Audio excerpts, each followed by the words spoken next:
To be right honest with you, Nicole, when I got through with my 4 years at NC State, I was dead set. I'm going to be I'm not air qualifier. I'll be a weather forecaster, television, radio. I want to get out of school and do something. And that was back in a time where master's degrees weren't a prerequisite.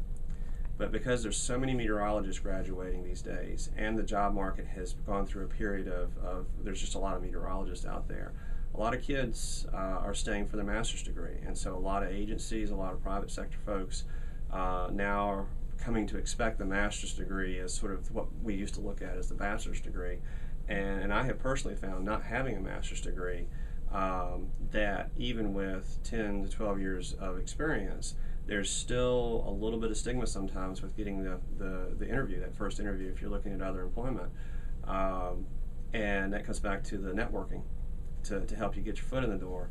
But I probably, if I had to do it all over again, would probably consider finishing a 1.5 to 2 year master's degree in environmental engineering, and then that would have I always talk about college as a funnel. You come in the big end of the funnel and you come out, a narrow end focused on a career somewhere. Well, with meteorology, you generally come in the big end and you come out a very, very small, your job choices are in a pretty narrow field.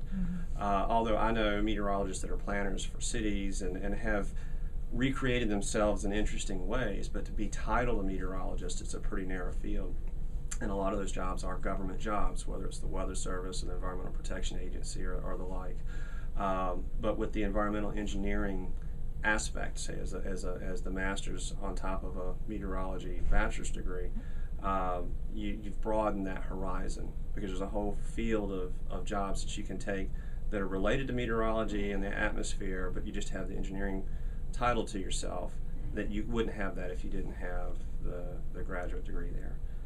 So again, I'm not downtroding the meteorology degree, but just looking at making yourself very marketable in this current economy. That's something I would just kind of throw out there as a recommendation.